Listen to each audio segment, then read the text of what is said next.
I thought prototype one was something that went really well for me actually when I was doing it. What I found was that I can actually do quite a lot with minimal resources. You know, just a little bit of lighting, just some few simple rooms. I did quite a bit with it. There were a few issues that I had with it that looking at it, I need to go and have a look for these things and have these on hand. Uh, the biggest one being that the character controller. I really need to have a decent character controller that I just pick up and use, and everyone should be doing that by the look of it. I also like some other small little things as well, but level design was one of the big things that I had, and leading the player around without knowing that there was like putting a hand sitting through a wall or something. That would have just improved this so much that it would have made more sense and people would have actually got to the end. No one ended up getting to the actual final result for this one, and it was a bit annoying that was the case. All in all though, it went well as a nice little prototype. Prototype 2 was a VR project, and it was my first time ever touching VR. I'd never used VR or tried to make anything with VR before, so it was a very big step for me. My technical side of things, I knew nothing, so I made a lot of mistakes with this one.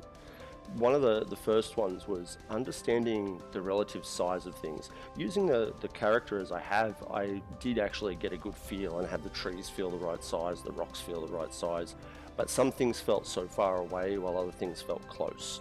I'm glad I understood how to do the teleport going, but I did make a mistake in understanding the range of the teleport and made the next section, which it was supposed to sort of lead from one section to another, I made the next section too far away. But that's just understanding how it works. I also also managed to make it so that a few things accidentally dropped out of the world, and that caused a few problems.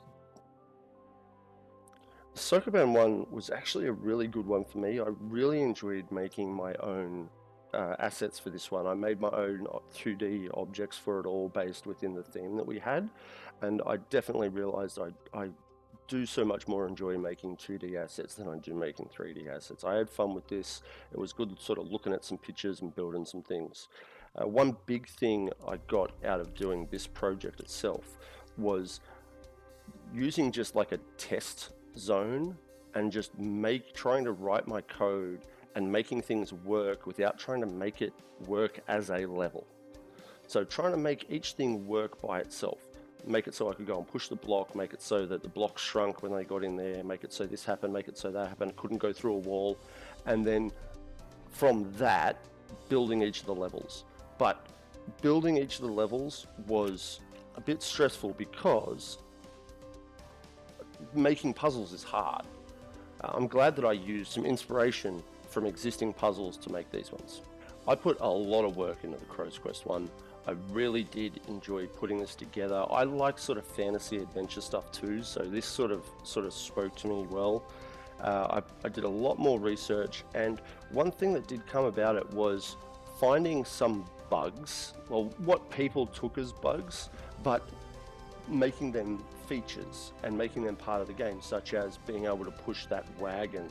That was so much cooler than it should have been, but having the crow and just being able to push that wagon along filled with lanterns was awesome. Using the three fins in an interesting way felt really fun. Like when I saw it, it was like, just be the crow. With my wife telling me like, be the crow, I'm like, that's cool. I can make a crow that can fly around and not limited to being just forward and backwards. We can just go straight up, straight down, easy. Using the darkness with the lanterns and actually having to navigate the dark cave, it was just a really cool thing for me to make, and I did really enjoy putting this together. I'm glad that we ended up using this for my final one. There were still issues with it though, and I suppose that's where the playtesting came into it. The board game was a bit of an issue. We had some conflicts in team, we had a lack of testing. Most of us got sick at some stage and we couldn't get together and do things, and it just fell apart. It wasn't a great one, but it is what it is now. For the final prototype, we revisited Crow's Quest as a group with Josh and James, and we went through and made a heap of improvements to it based on our feedback. Some of those improvements were including like animations, increasing the quality of the NPCs as the number of pixels didn't match the pixels of the crow and the background items. We made the level much shorter. It took way too long to complete the first time. This time we brought it all shorter so it could be completed in a much better time frame. We added more dialogue, shorter dialogue, so that people weren't having to read too much. We also added a bit of music to it, though there's still stuff that we haven't added.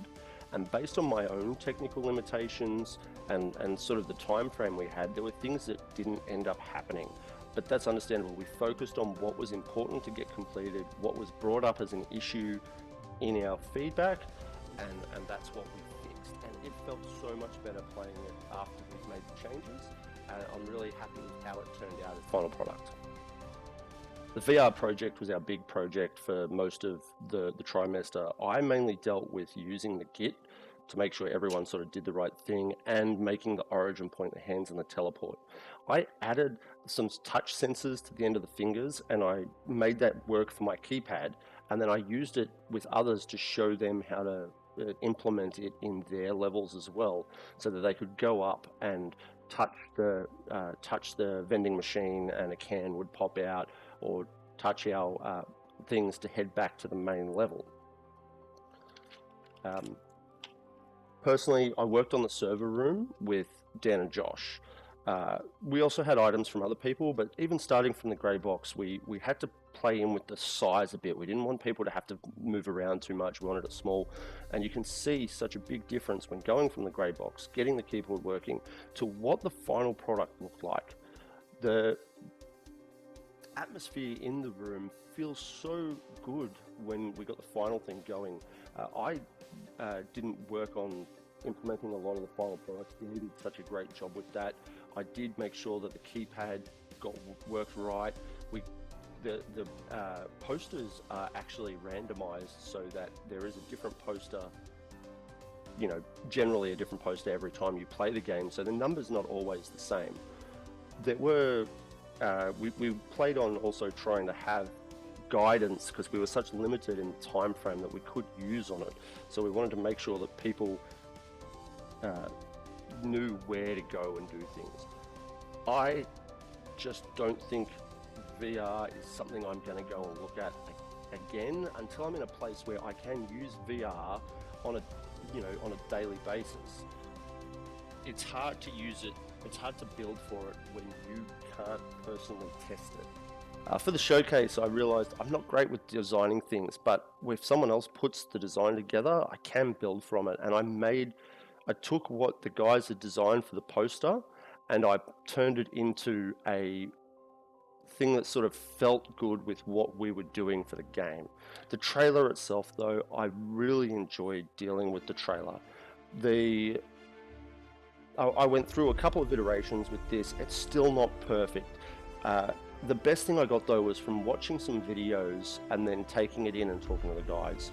I had issues with the text and stuff, and I fixed that up. There were some bits I did like in the first ones that I wanted to keep, and I used them in the second one.